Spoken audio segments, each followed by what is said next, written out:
Morning folks, and welcome back to the WTF for another video. Now I've got a few days of leave at the moment, so hence the reason why I've managed to have a bit more time to put out a few more videos although looking at the views they don't seem to be terribly popular. Anyway, back to a bit of electronics, and on the bench today we have this rather nice vintage oscilloscope, which I was going to say given, but perhaps dumped would be the correct term by my good friend Ian G6TVJ. But it is an interesting piece of 1960s technology. It's a huge oscilloscope. I think dual beam, although I've at the moment struggling to get two traces on it. But it's got what's interesting about it is it's got an enormous number of valves. But having said that, there are one or two transistors that I've spotted, probably old school germanium types in it. But it does sort of work, and it has had some work done on it in the past. But what I thought we would do is, switch it on, power it up, and see what it's actually doing or not, as the case may be. So let's take a closer look at it. I mean, the oscilloscope is probably not always that interesting to most people, but what is interesting about it is the fact that it contains so many tubes, and the fact that just the way it's made and the intricate number of components, it's worth taking a look at. So this, folks, is a Oscilloscope CD1220. Let's quickly turn this thing on and we'll give you a quick demo.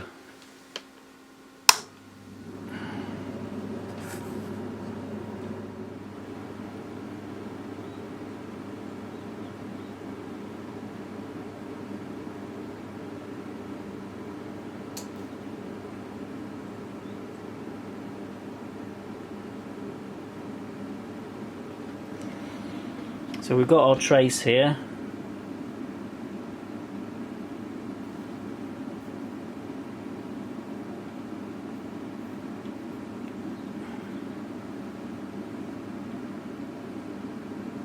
Just bring it down there and we'll fire on the signal journey.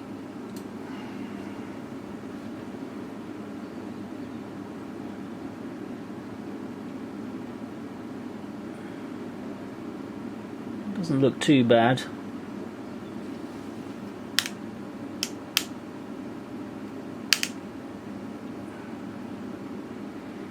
You do have to play around with it a little bit just to get it a little bit.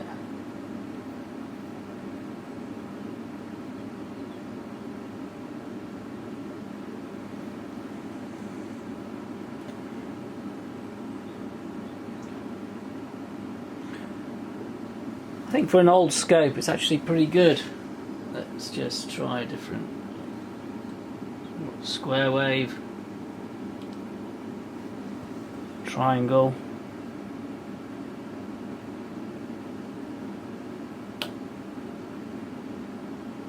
That's the gain.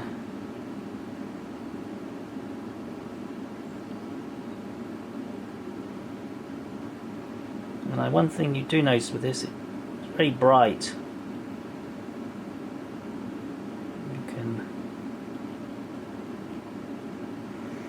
Well, I'm quite pleased with that for a nice old vintage scope. I think it's all right.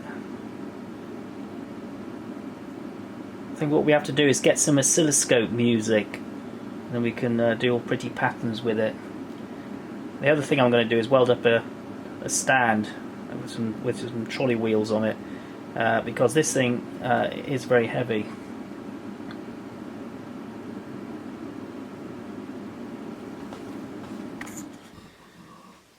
So we're looking at the right hand side of the scope, and as you can see there is a myriad of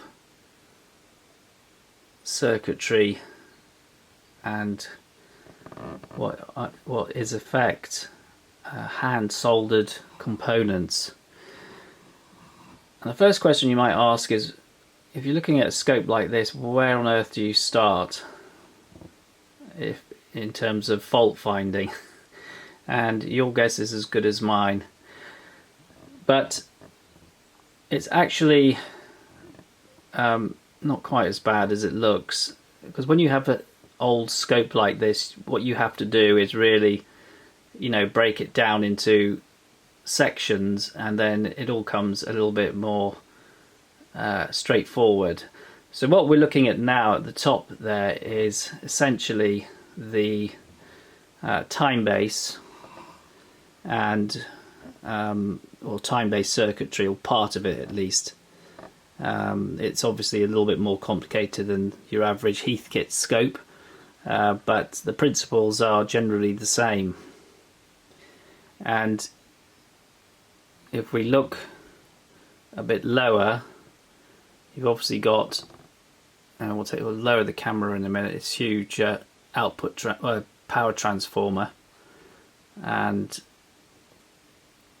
again there's more circuitry down there which I presume is for the time base. Anyway, let's lower the camera and then we can have a closer look. So taking a closer look at this on the right hand side again, I can just shine that torch in there. You can see some of the time base switching. I hope you can see that all right. Just want to get the light right. The focus might shine it from this direction. Yeah, that's better. So right at the back there, you've got the switching for the time base, various capacitor values, which is the sort of standard practice. And then let's turn that off. Let's just have a look. Starting at the back, so there's the big power transformer, and then this board here again is probably something to do with time base, sawtooth amplifier, something like that. And behind there is again more valves, big electrolytic capacitors, which I presume is all to do with the power supply. And again you can see where somebody has done a little bit of restoration work. Some of those are, you know, those metal film resistors and polypropylene capacitors. You know, they've done quite a neat job in the restoration. So what we'll do is just turn this thing around and I can quickly show you the other side. And you really get an idea of how complicated this scope really is. It's almost, I don't know much about Solartron. I know there are, I presume this thing was made in the UK, and it certainly looks like a British equivalent of a Tektronix, you know, those old school Tektronix valve scopes. And it certainly looks like the inside of a Tektronix, but I don't think it's you know, it's anything to do with them at all. Right, let's turn it around. You can have a look at the other side.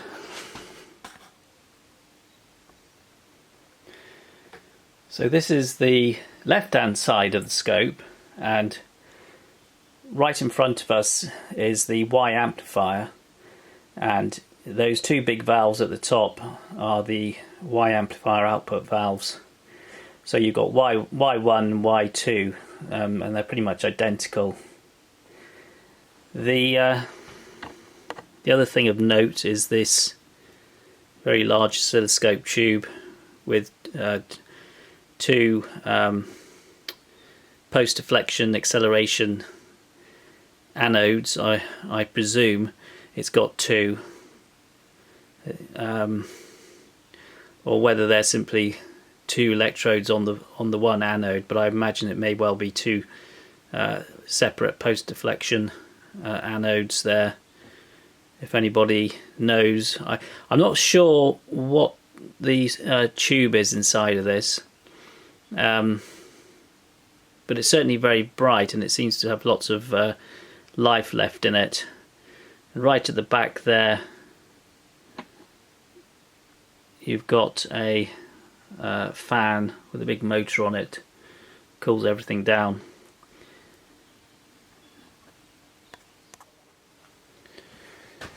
So at the front here, if I can just find the thing, this is the the sort of Y amplifier unit, which I can pull it out. Take a closer look at this.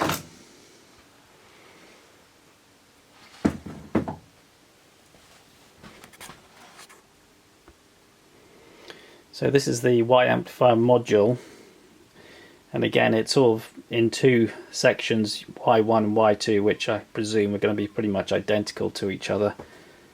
And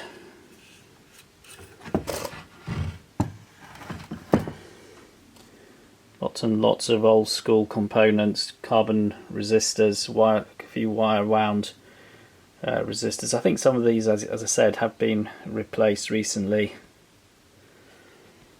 And I don't think there's anything wrong with this unit in itself, actually, because I've had this thing powered up and it does actually work, but there's some fault somewhere, which is which I have a suspicion might be a faulty capacitor somewhere, which could be that paper thing there, metallized paper capacitor, because it looks quite ancient. So what I might do is look at that a bit later on. So this Y amplifier module is literally full of lots of double triodes, as you'd expect. And somebody previously, and again, if whoever's watching this might be the set person who did all this, they've gone through, I don't know if you can see that, basically tested each valve and then written the GM value on the side of the valve to show that it's actually okay. So that must have been quite a bit of work. So whoever did that, thank you very much. And they've also labelled all those potentiometers. So that's very handy. So that capacitor there could be a bit suspect, and I think what I'm probably going to do is replace that, and that might help with our problems of our wandering y-axis. So I think that's going to be the first thing to do. Well, I've spent quite a bit of time working on this scope. I didn't intend to. It's one of those things where somebody gives you a lovely old oscilloscope which is not quite 100%, and then you end up falling down a rabbit hole. Anyway, there is a few things I've done on this which I think has helped to improve it. This is, as mentioned, the time base and trigger amplifier, and there's a couple of capacitors here which I thought I would replace. The old dreaded Hunt's capacitors. Anybody who's into restoration of vintage British electronics knows about these. These are notorious for failing, and there weren't many of these. There was just a couple, and I've replaced those. So there was a big electrolytic there which I've also replaced with something a little bit more up to date. And I think everything else on this is pretty much okay. And I have got it to more or less work. I did think it was the Y amplifier which I think may have slightly contributed, but I'll show you what I've done on that side in just a minute, and then we'll fire it up and put a signal into it. So this section here, which is the Y amplifier, caused me a little bit of, not to say problems, but I might have been barking up the wrong tree, because when I initially fired this thing on, it did work, and then for some reason when it was switched on from cold, all I got was a blank screen, I should say, and the Y shift didn't really work. And when I measured things on those two output valves, the driver valves for the for the separate Y1 and Y2, there seemed to be a discrepancy, and one was getting a little bit more hotter than the other. So that's kind of led me to believe possibly a biasing problem in the preceding valves, because you've got prior to those E55Ls, you have a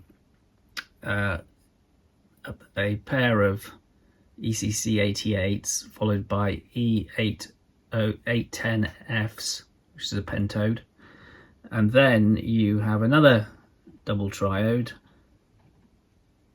which then goes to that little valve there, which is another double triode, which acts as a differential amplifier for the output of the pull-out Y amplifier module. I think that pull-out module is actually okay. I did go through it, checked all the resistors and everything on those on there seems to be okay, and most of the capacitors there are ceramics. But I did replace these ones because I wasn't 100% sure that the red disc ceramics were 100%, and by doing that I did actually achieve slightly better stability. So I think the cause of the problem which I was having with this is that this pull-out module also has a trigger input from the trigger amplifier.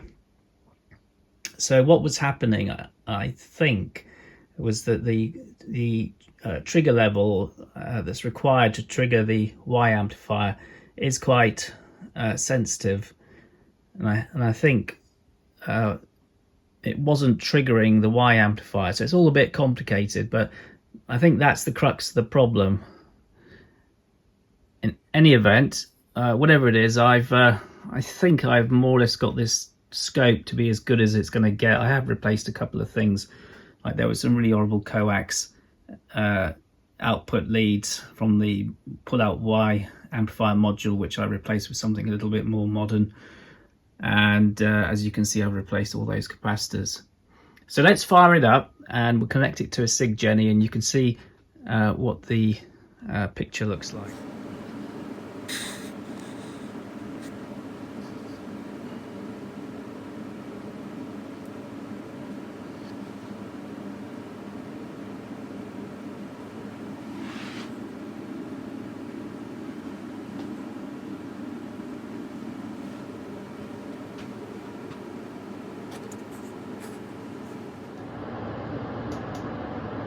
I have to admit, you can't beat the colours of an old-fashioned oscilloscope when it's fully illuminated.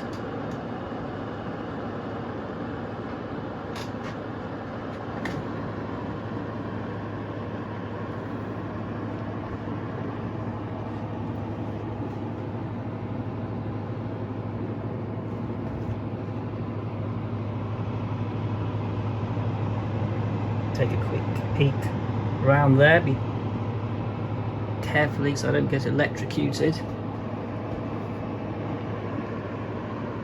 Well guys, I think I'm quite pleased how this thing has all turned out. A few capacitor changes have definitely improved its stability.